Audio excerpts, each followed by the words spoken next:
again. What do you do with 8 million Nazis?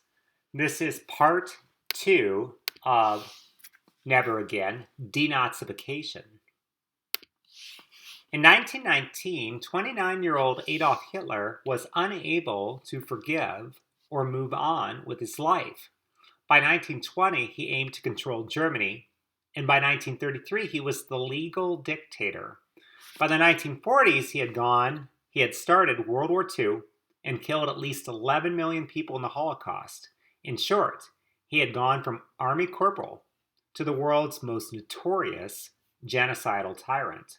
But not the world's worst mass murderer, but still the world's most notorious genocidal tyrant. So now the Americans, British, and Russians were asking themselves, what embittered Nazi in Germany right now, perhaps some Hitler worshiper, was dreaming of organizing an even more terrible war? If the Allies gave Germany 15 to 20 years to recover, like the Allies had done in 1919, would atomic bombs burn their children in 1965? The Allies believed that the Germans were effectively brainwashed. After all, for 12 years, young Germans had been raised to be Nazis. Nazification had permeated every aspect of society. Traditional education was replaced with book burning, the Hitler Youth, and the League of German Maidens. There were Nazi marriage ceremonies, Nazi holidays, Nazi food, Nazi movies, Nazi popular culture, Nazi propaganda, Nazi teen pregnancy by Nazi soldiers, Nazi hatred of Jews, of Slavs, of minorities, of Catholics, gypsies, homosexuals. In short, it was a complete re-envisioning of all of society. Now, programmed like members of a cult, the Nazis even committed to total war in 1943, which essentially was Nazi suicide. You can look up the history of cults. Many of them end in a mass suicide. Thus, the Allies committed to occupying German lands and remaking and restoring the German culture 100%. Their greatest fear was that 20 years after the end of the war, in 1965, the world would face either another dictatorship or a war with atomic bombs. Einstein had said, "I know not with what weapons World War III will be fought, but World War IV will be fought with sticks and stones." Because the weapons would be so terrible, we would go back to the caveman and cavewoman era, according to Einstein. The West's response was soon America, Britain, and France decided to identify and punish the Nazis while helping normal German people. This job was simply overwhelming. 1.5 million Germans had joined the Nazis before Hitler came to power, and they were thought of as hardcore Nazis. And yet, there was a potential caseload of at least 7 million more people.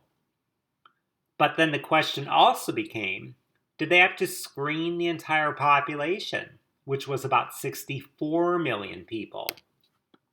And meanwhile, if the Allies wanted to make friends, didn't they also need to make sure that everyone had food? It all felt overwhelming.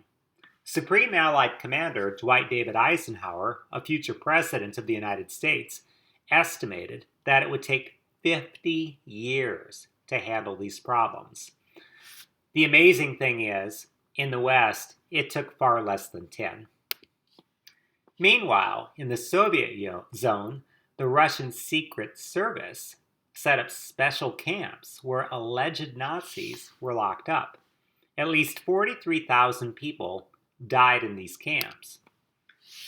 The East also picked up entire factories and moved them to the Union of Soviet Socialistic Republics as reparations.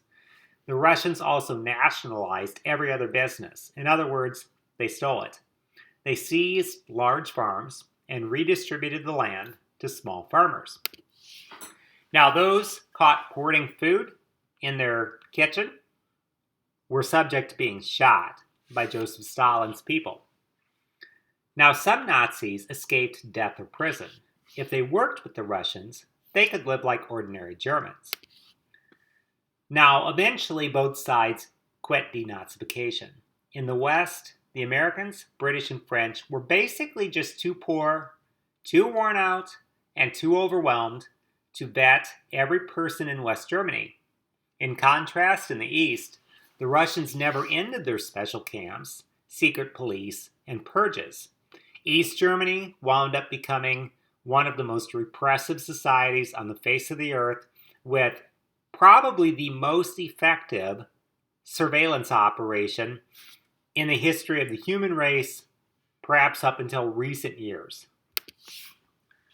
By 1949, both sides felt once again that they were in a life or death struggle, but this time not against the Nazis, this time against each other.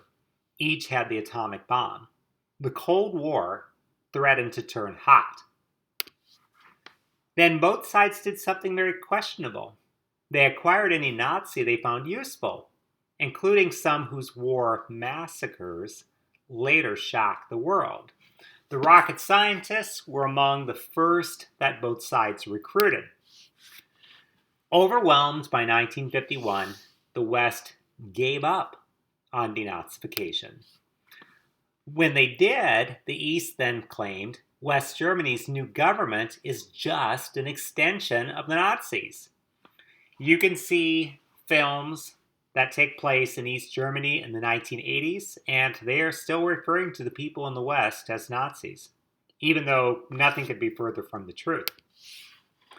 In the 21st century, let's ask the question, is it legal to be a Nazi in Germany?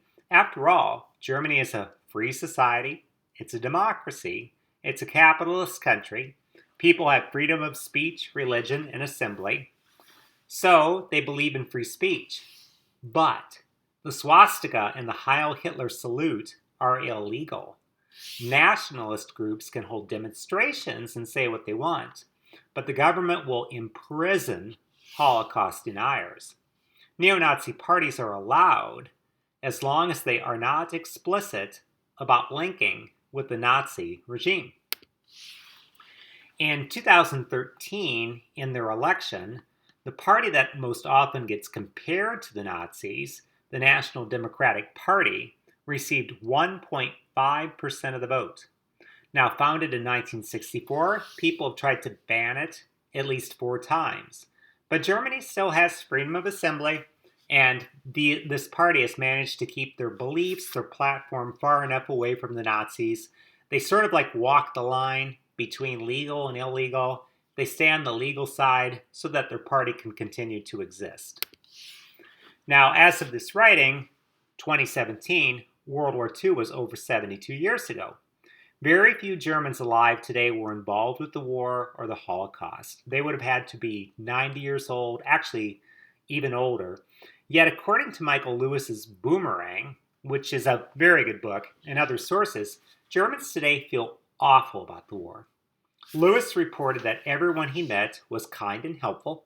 Perhaps everyone in Germany is still coming to grips with the Third Reich and the worst genocide in history. That is the end of this short chapter on denazification, but there will be more in future chapters.